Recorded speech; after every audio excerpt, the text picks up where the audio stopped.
Hey, this is Dr. Horn or Matt Horn, and I'm really sorry about today. I tried twice, and the cold just did a number on my battery. By the way, if you read the email, I kept on saying that the batter, wasn't starting, and you're like, what kind of car is this? Cooking donuts or something?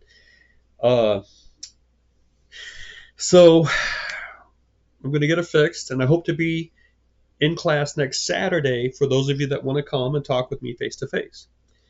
Now, if if you want to do this class online, I want to stress again that that's okay with me. I don't take physical attendance in class, just online by how your work is coming in, and also I can click on your name and see, I can see when you have access to class or not. Like I would like you to, get into the class and do some work in it maybe twice a week or something like that. And as long as your work is coming in on time, it's completely okay with me that you do this online if it helps you have a better semester. So that's really my big job, is to help you get through these classes and have a great semester at Tri-C. Uh, and because I have plenty of students that are watching children or elderly parents or working two jobs or a full-time job and a part-time job, and all sorts of things that make life extremely busy for the modern student. And I need to accommodate that, right? I need to make sure that I understand that, and that I set up the class so that doing it online is an option for those that may need that. Maybe you don't need it just yet, but something might happen in the middle of the semester, sickness, who knows what. I hope car troubles, where you just can't come in. And so that is one reason that online, the class is designed so that there are videos there explaining everything that you need to know for the points. And then the work folders, there are 8 of them. They're just arranged there. They're all open right now. You can work ahead. You can finish the class early. I won't be able to assign your grade early, but you can finish it early. There are no final exams. The final exam week, you just get caught up with any late work, and you make sure that you turn in your major essays.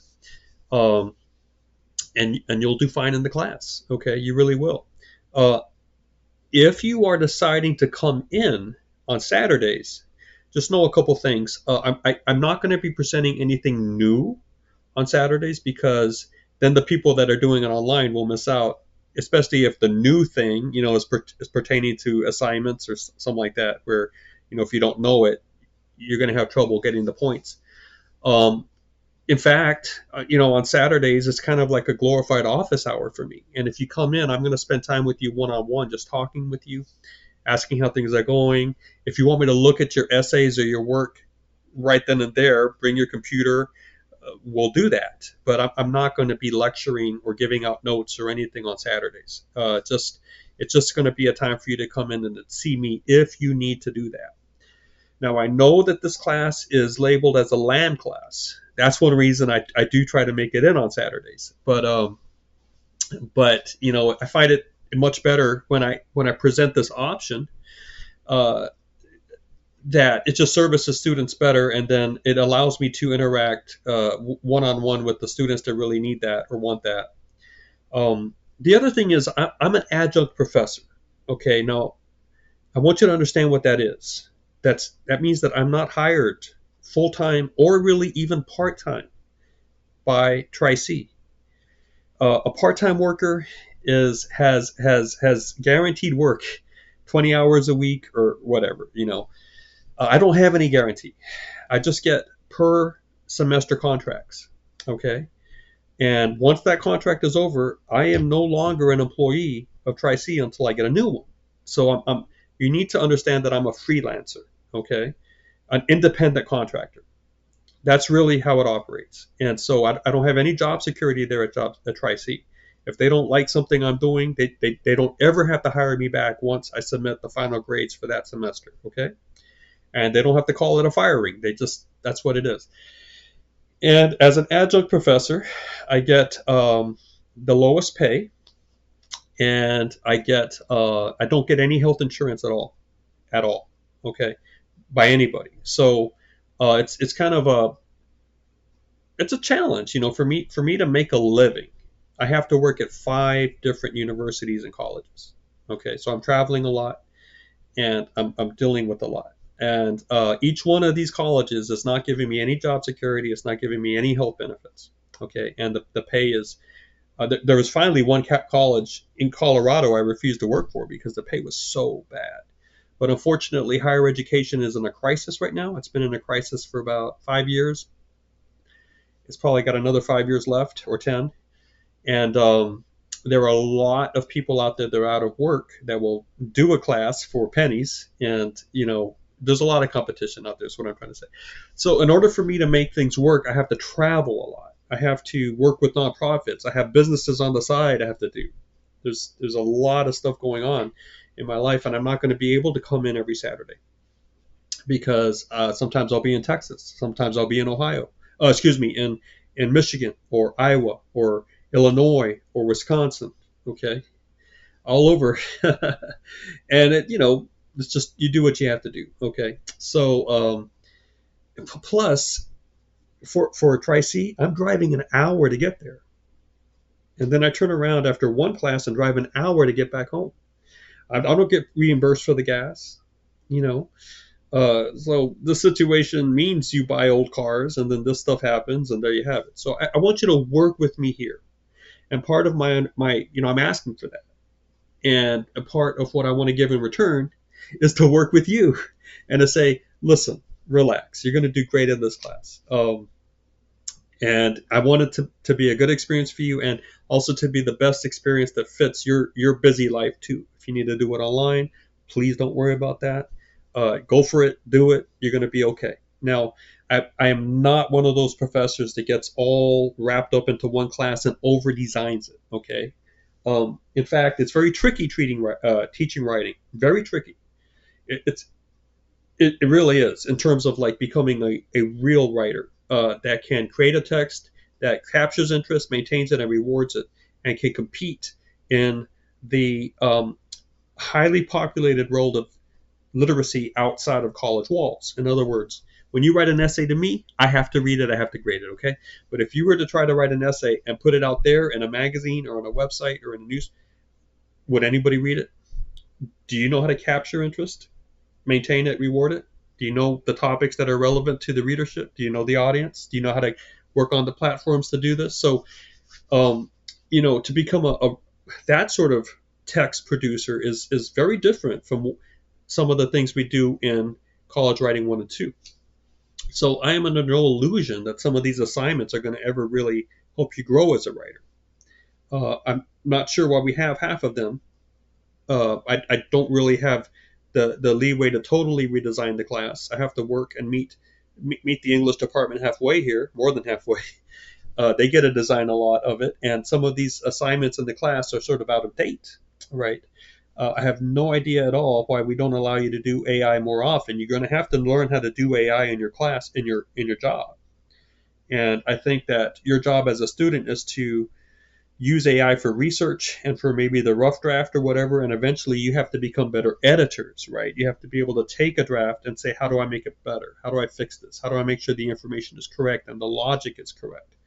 But AI is a powerful tool, and I think you need more experience with it because you need to be ready and know how to use AI for your jobs. Okay, so that's a conundrum that the English departments across the land are not really doing they're befuddled by that, right? What do we do with this? Because it can actually render the writing teacher quite obsolete, if you will. By the way, as far as AI goes, I expect you to kind of to use it for research and for thinking and for understanding stuff. And then when it comes to writing your essay, just be sure that it's got your style on it, that you're writing this and you're sending it in. Okay. Now, as far as some of the projects and assignments here,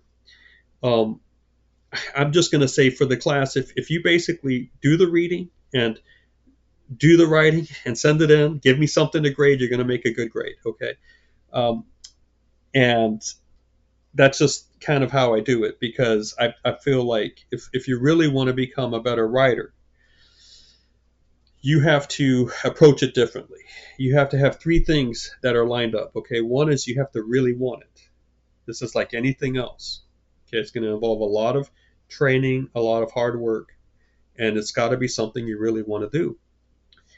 And the second thing is you need to do a lot of reading, guided reading, to watch good writers and how they do it. And then third, you have to imitate that and practice it by doing the writing, trying to trying to imitate what you're learning through the reading. And it's good for you to have a mentor helping you do this. It's really about that. A lot of reading, a lot of just trying to practice writing, and it's like juggling. When you get better at juggling, it's a beautiful thing. 3 balls, 4 balls, 5 balls, but to get to that point, you have to have a safe space where you have someone trying to help you, and you're able to drop balls on the floor because you have to spend time trying to get the method right. So that's kind of how I view the stuff I've put online. Okay, I've given you a lot of good reading to do, and I've given you chances to kind of think about the reading and to submit essays that kind of model it a little bit. Okay, and I'm like, hey, this is just a 10-week class, a 14-week class, a 16-week class. Sometimes it's just an 8-week class or a 5-week class. There's not a lot of stuff that's really going to happen that's going to be meaningful in this class because it's too short. So don't worry about that. Just get your work in.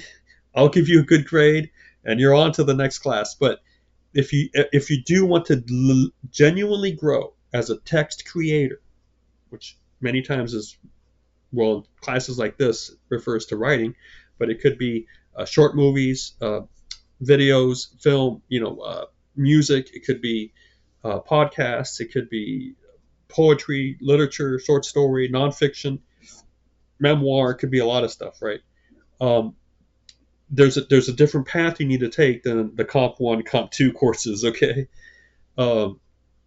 And you should talk to me one-on-one about that, because I do that through different places I work for. One of the nonprofits is sort of sets up reading and writing coaches, and you could practice that long term if it's really something you want.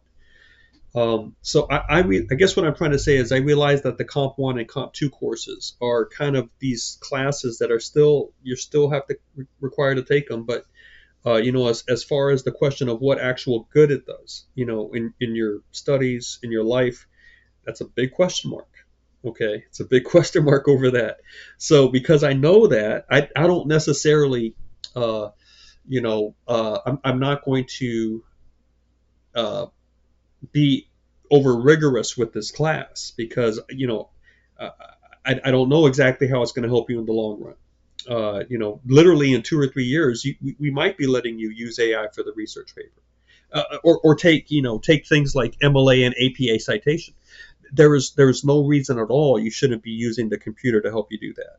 Okay, that's just kind of ridiculous if we don't acknowledge that as teachers. Now, I think that you should be able to recognize what type of source you're looking at, and also whether it's a good source or a poor source based on how it makes its claims. I think that you can learn the logic behind that. But when it comes to actually like writing the citations, there's no way I'm going to take up class time teaching you how to do that. You just ask AI how to do that, okay?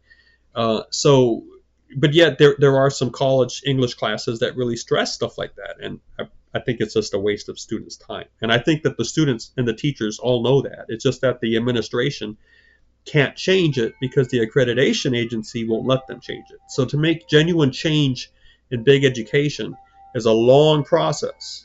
It takes a lot of paperwork. It takes a lot of quorum votes. It's just, it's a shame, because you were made to learn your mind, and you're a highly literate creature, and there's a lot of power that comes through learning, and you knew this, but sometimes it gets kicked out of us through a process that gets highly institutionalized because of the way American education is.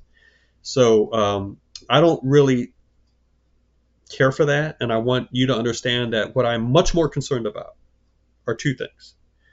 One is that you have a good semester at Tri-C, that you somehow feel good about it, in terms of people care for you. Your mental health is good. You sense that people are on your side and are working to help you succeed, and that they're not overvaluing something that is in limbo, if you will, concerning its value, and that they're caring more about you, a person, than they are about the process or the program. Okay, so my job is to really make that happen, to make you feel comfortable, make you realize that you're going to do well in this class. Just turn in your work, and I'm going to reward that. The second thing I want you to know about this, okay, is that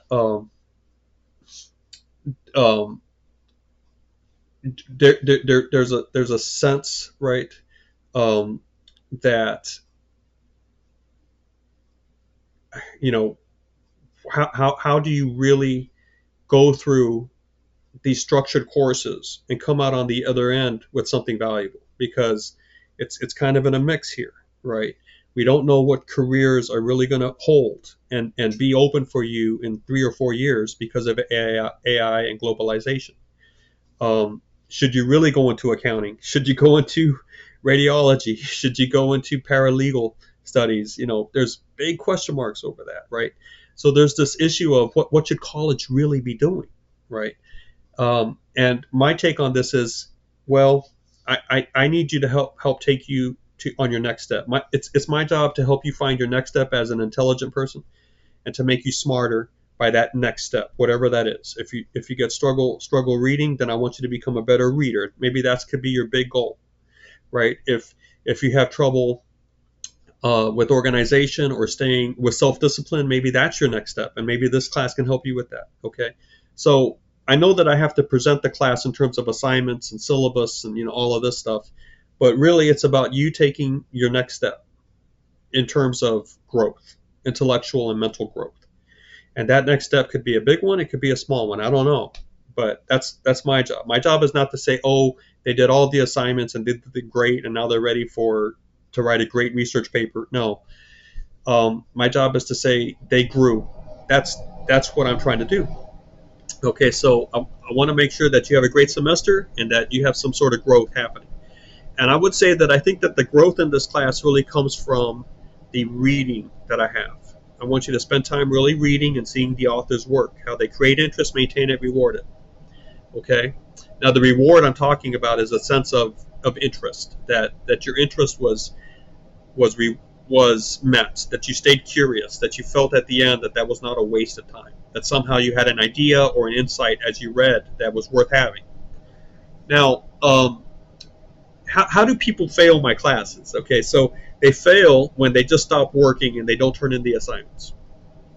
So, and many things can happen because life is kind of challenging, and sometimes you're going to hit something that throws you back a little bit, and it's just a matter of survival at that point. So I'm not judging anybody, but I'm just saying that a couple weeks in, somebody might stop sending me work, and they've really earned only maybe 30 points, and there's a whole 70 points left for them to earn, and they never earn it, and they still stay on my roster. So at that point, when I go to enter final grades, I've got someone sitting there with only 30 points out of 100, and there's no way I can pass them. You see what I'm saying? So if something happens like that, I would highly recommend that you drop the course. But if not, just give me something to grade, okay? Because I look at the bigger picture, and I'm like, look, if you're reading and you're trying to write, I'm going to be okay with that. I hope you can kind of understand my heart there, okay? I take education very seriously. This is one of the things that brings me the highest joy that I have in my life.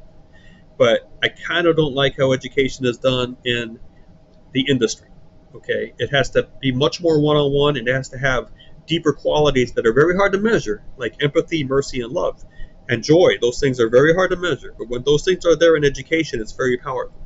So I'm trying to bring some of that back into class, and I hope that you understand where I'm coming from. Okay. Now, some quick policies here. There are 100 points in the class. I should say your grade is out of 100 points. And your job is just to earn points, okay? Right now you start with 0, but just start earning points. And, at the end of the course, you look at how many points you've earned, and that should tell you your grade in the class. Now, the actual points might be like 110 or 120 because I like to throw extra in there, but at the end, it's just going to be out of 100 points, which will explain why some of the writing is like out of 6 points. You look at an essay and you're like, I'm only getting 6 points out of that, or only getting 10 points. Well, that's a letter grade. Okay, 10 points is a letter grade. So, all right, and then late work I will always take and I'll grade without a penalty. I hope you have a good excuse, but I'm not going to spend time trying to figure out if you're lying or whatever. Just I'll trust you, okay? Just get your work in, and I'm going to grade it. I don't take any work after the last deadline. So you might look at all the assignments and you're like, well, where are the due dates? Well, pop back out to the page that shows you the modules. I call them work folders. There are 8 work folders, okay? And each work folder is labeled work folder 1, work folder 2, work folder 3, and up in the title of the work folder or the module, you'll see the due date is listed there as well. So each work folder has a due date. Don't look at the syllabus for this. The syllabus might be from another class and I maybe haven't fixed the dates there. Look at the actual modules and you'll see the due dates there, and the work in that module is all due by that date. If you go a couple days over or a week over, I'm not going to worry. Just send it in. I'll grade it. If you go halfway through the class without sending me any work, I think that's a problem. Okay, and I'll reach out to you and talk to you about, well, I'll try to talk to you about why or why not. So that's late work. Absenteeism, I really don't pay attention to that. I just look at how you show up online, right? I need to see that you're accessing the class and that you're sending in your work. Okay, when I say I don't pay attention to that, what I mean is I do not look at whether or not you come to class physically, because I can't, right? If I give you the option to do this online, I can't be sitting there taking attendance, because then you get conflicted messages, right? Should I show up? Should I not? What's going on here? I take attendance by how you turn in your work online, okay? So it's as simple as that. Now, as far as points in the class, if you don't end up getting enough points, you can always email me or text me, and I'll figure out some extra credit for you so that you get the grade you want. That's kind of like my mantra in terms of like, how do I serve you best? I need to make sure that you get the grade you want. Okay, so if you need some extra work or whatever to help you get an A, just contact me. We'll make it happen. Now, how do you contact me?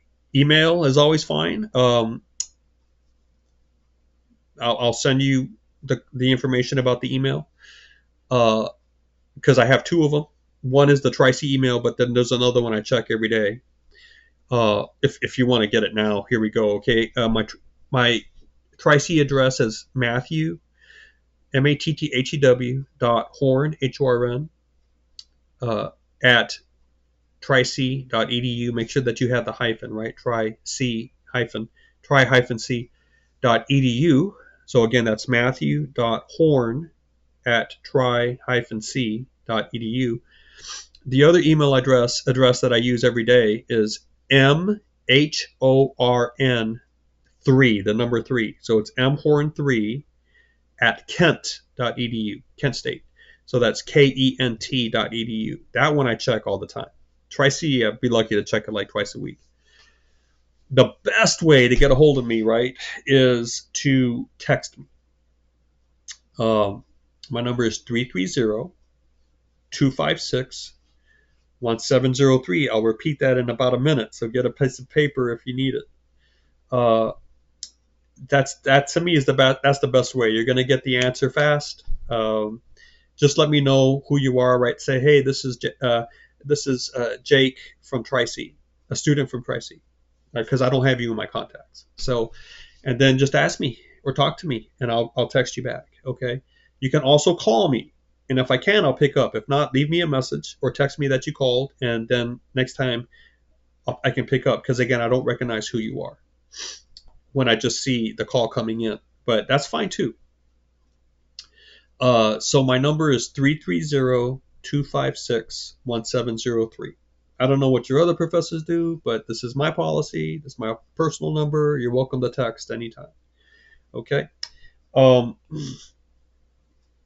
So I do plan to be there next Saturday. If you need to just come in and talk with me face to face about something, or if you want to hear kind of this again and get a better picture and understanding, I probably will give an overview of the class verbally on next Saturday. But I'm trying to do that here, and I also will do it. Anything that you need to know, you'll get through videos. Okay.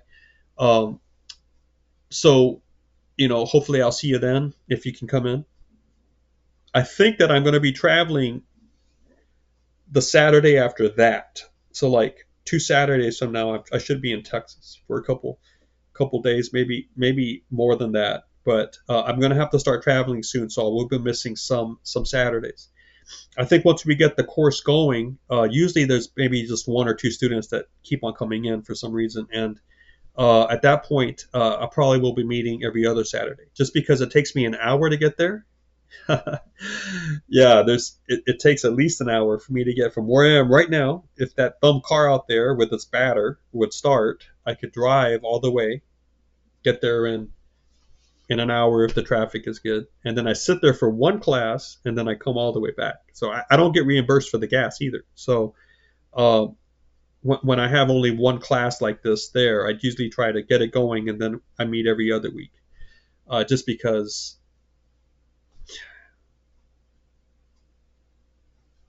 I think that looks at it all. Okay.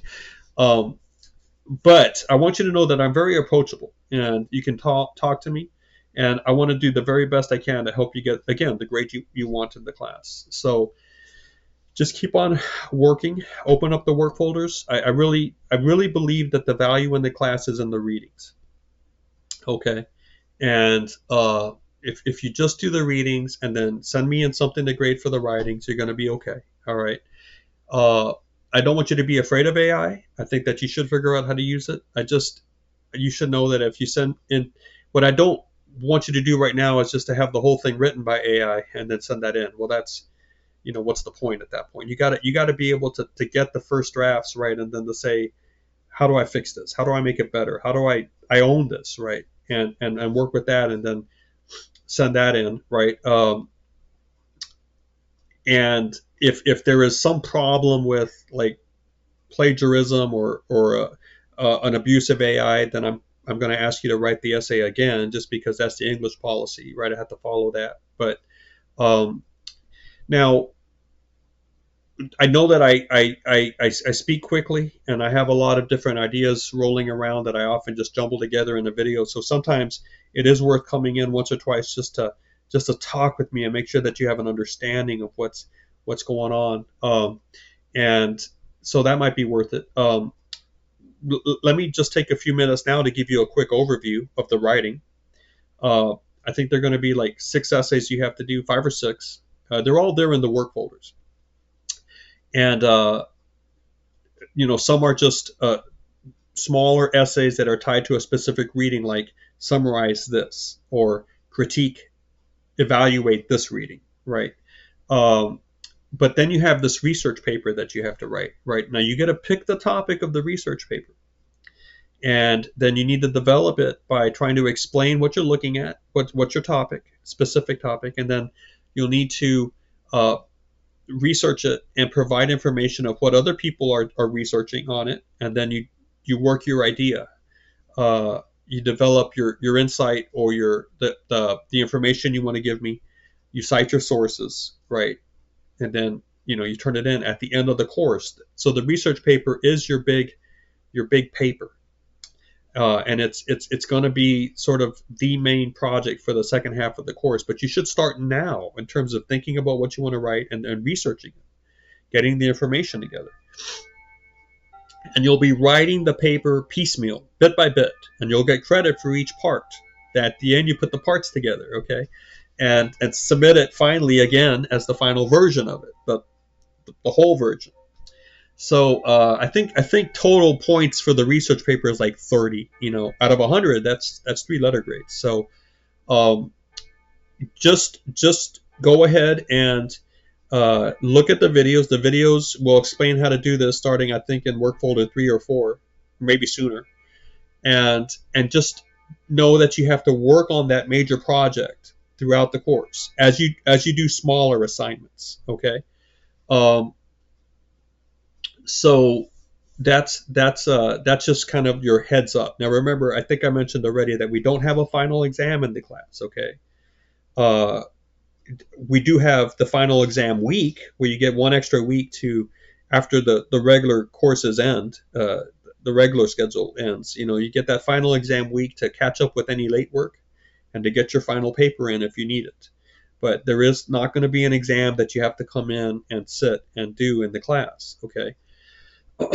So, you know, can start thinking about that now. If you have some research work that you've done in the past that you want to revisit and kind of make better and stronger, I'm not opposed to that. Okay, just remember that you want to have a good learning experience. So you want to do something with that old work if you are doing that, that helps you grow, that helps you think about it deeper and in a better way. Um, Now, as far as using AI in your research, I think I've already said this. I'm fine with that. You know, if you need to use AI to help you get information, get source work, that sort of thing, um, then you put it together and you kind of write it out for me. That would be great. Okay. Don't just take whatever you get as gold. You need to think about it and say honestly, is that a does that make sense, and research that. If it doesn't, just got to make sure that you actually end up believing what you say. You know what I'm saying? And you have to read it and think about it. So I think that's probably the best way to approach this. Okay. If As I mentioned, many of these essays are worth 6 points, 9 points, 10 points, 15 points, right? And because I believe that real growth comes only after writing and writing long term. I'm not going to pick apart your writing. I'm not going to try to make it perfect right now. I'm going to look at it and I'm going to score it. And many of you are going to get 10 points out of 10 because you just basically followed the assignment and you did it. It's not about you being stellar and glittering and wow.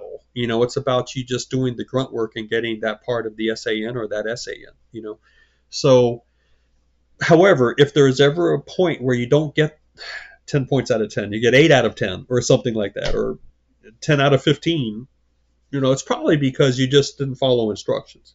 But if you want some sort of feedback on your essays and you want to revise it, you're welcome to text me or to call me, and I'll give you some ways to fix that, and then you can redo it and send it in again online, and I'll regrade it for the new grade. I don't average grades; I just give you the new grade. So all of the assignments, all of the work folders are now open online, and all of the assignments are there, and you get infinite submissions. So you can submit something, I grade it, and then you can submit it again for a better grade if you want to. I just want you to remember that in order for me to make a living, the way that the higher education in America treats adjuncts forces me to work at 5 colleges, and I'm barely making it. Okay, so I've got a lot of students and a lot of essays that I have to grade, and I'm not going to sit there and put a lot of comments because the schools never pay me enough for that. Okay, if I do that and I look at all the hours I work over the week, I end up getting paid like you basically pay me a cup of coffee for me showing up there in a live situation, and I'm a professional. I'm not going to work for that. So I'm not going to sit there and put all these comments into your essay for a couple of reasons. One, the colleges refuse to pay me enough for that. Two, I don't even know if you want that. I'm not going to give comments on a paper when someone on the other end is like, I really don't care. I'm not saying you don't care. I'm just saying life is busy, right? And sometimes you look at these assignments and you're like, why? I already did this in high school like 3 times. Why? Why do I have to do this again? Can I have something interesting to do? And I'm like, yes, I understand 100%. Okay. So, let's just get this done. All right. And if you really want comments back, then you need to get your essay, submit it, get it back, and then text me or call me and say, Dr. Horn, I really would like your thoughts on my writing. And I'm like, yes, perfect. That's what I'm here for. I'm a professional editor. I'm a publisher. I do a lot of things. Okay, and I can give you some valuable feedback, but I want to know first that you want it.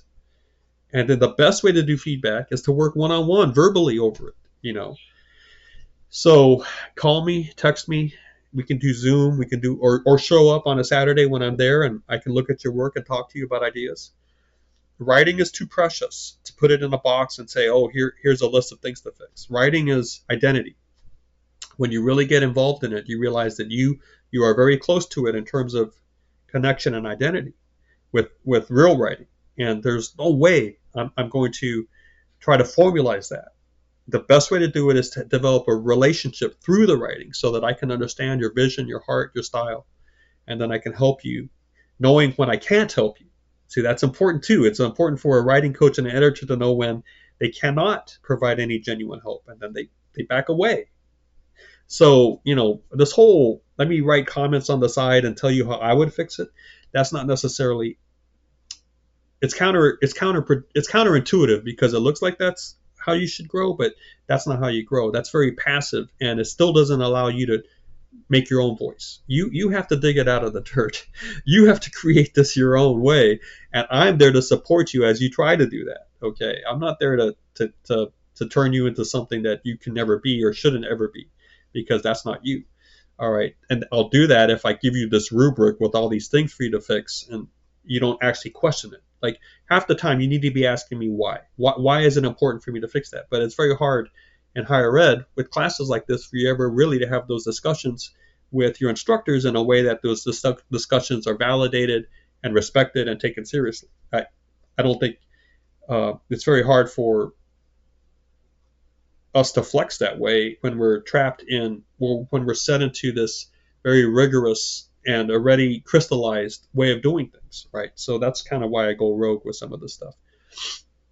Anyway, listen, I gave you a lot of information. Hopefully it cleared some things up. Gave you an idea of how the class is going. If nothing else, I really hope that it gives you a sense of who I am and how I work with people, right? I don't view you as a student. I don't view you as somebody that has to follow my path perfectly. I view you as a person that's trying to grow, and it's my job to respect your skills, your gifts, and over the program, right? Over the syllabus, if you will. Okay, so I think I may have mentioned this quickly, but let me just throw this out here and then I'll be done. The syllabus online, if you go on there and look at it, that's just the document I have to put there so the department is happy. If you want to see how the course is running, you just need to look at the modules. I don't recommend you look at the syllabus even at all, okay? The second thing is, I am completely open to helping you grow and to get the grade you want to get. So if these assignments work for you, that's fine. If you want something extra or if you want a customized path. Now here we get into a little bit of a, but if you're really like, I'd rather do like, maybe you're thinking about the reading I was talking about. It's like, I want to do more reading and less writing. Okay, well, let's talk about that, because maybe I can say, okay, maybe you did 3 work folders. Let's stop there and let me give you 4 books to read. And you read the books and I'll give you an A in the class. I'm very open to customizing pathways if it really helps you grow, if you sense that this is really what you want. So that's something that we need to discuss one-on-one, right? Either on a day that I'm there or, by texting or calling or Zoom or whatever, right? Now, as far as like when I'm going to be there, I plan to be there next Saturday. And then I think I have to travel. And then after that, it's probably going to be every other Saturday. But I will always let you know if I'm not coming in.